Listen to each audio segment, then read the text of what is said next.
ദിവസം നമ്മളിന്ന് വന്നിങ്ങനെ ഒരു റംബൂട്ടാൻ്റെ അച്ചാറുമായിട്ടാണ്. ആദ്യം തന്നെ നമ്മൾ റംബൂട്ടാൻ കഴുകിയെടുത്ത് അതിന് ശേഷം എല്ലാ തൊലിയൊക്കെ എടുത്ത് കളഞ്ഞ് നമ്മൾ വൃത്തിയാക്കി എടുക്കുകയാണ്.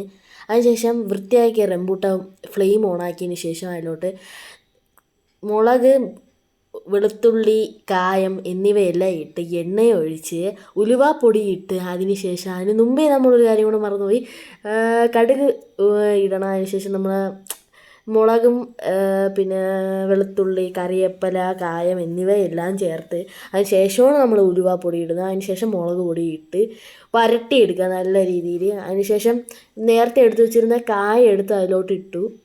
അതിനുശേഷം കുറച്ച് വിനാഗിരി എടുത്ത് അതിലോട്ട് ഒഴിച്ചു. അതിനുശേഷം നല്ല രീതിയിൽ മിക്സാക്കി എടുത്തിട്ടുണ്ട് ഗൈസ്. അപ്പം അതിനുശേഷം ഇത്തിരി വാട്ടർ ചെയ്തിട്ടുണ്ട്. കാര്യമെന്ന് വെച്ചാൽ ഇത്തിരി തിക്കായിട്ടിരിക്കാതെ ഒന്ന് സ്മൂത്തായിരിക്കാൻ വേണ്ടി. അതിനുശേഷം കുറച്ച് ഉപ്പാണ് ഇടാൻ വിചാരിച്ചത്, പക്ഷേ കുറേ ഉപ്പായിപ്പോയി. അതിനുശേഷം ഞാനാണെങ്കിൽ അത് ഇത്തിരി എടുത്ത് കാഞ്ഞതിന് ശേഷം ഈ റംബൂട്ടാൻ എടുത്ത് അതിലോട്ട് ഇട്ടിട്ടുണ്ട് ഗൈസ്.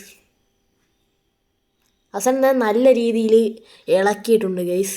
അപ്പം നല്ല കളറൊക്കെ വന്ന് തുടങ്ങിയിട്ടുണ്ട്. നമുക്ക് നോക്കാം ഗൈസ് എന്തരാവും അവസാനത്തെ റിസൾട്ട്. നിങ്ങളിത് കാണാൻ അതിന് മുമ്പേ നമ്മുടെ ഈ ചാനൽ കണ്ടിട്ടില്ലെങ്കിൽ ലൈക്ക് സബ്സ്ക്രൈബും ചെയ്ത് ഇടാൻ ഒന്ന് ചെയ്യണേ. സോ ഗൈസ്, അപ്പം നല്ല രീതിയിൽ കളറൊക്കെ പിടിച്ചിട്ടുണ്ട്. ഞാൻ തന്നെ തിന്നാൻ പോവാണ് ഗൈസ്. സോ ഗൈസ്, ഇമ്മാതിരി അടാർ ഐറ്റങ്ങൾ നിങ്ങൾക്ക് തിന്നണമെങ്കിൽ എൻ്റെ ഈ ചാനൽ സബ്സ്ക്രൈബും ലൈക്കും ചെയ്താലേ പറ്റുള്ളൂ ഗൈസ്. അപ്പം ഈ സാധനം നിങ്ങൾ മസ്റ്റായിട്ട് ട്രൈ ചെയ്യുന്ന സാധനമാണ്. അടിപൊളി സാധനമാണ് ഗൈസ്. അതിനുശേഷം ഞാൻ ചോറും അച്ചാറും കൂടി ഒരു പീടിക പിടിച്ചു.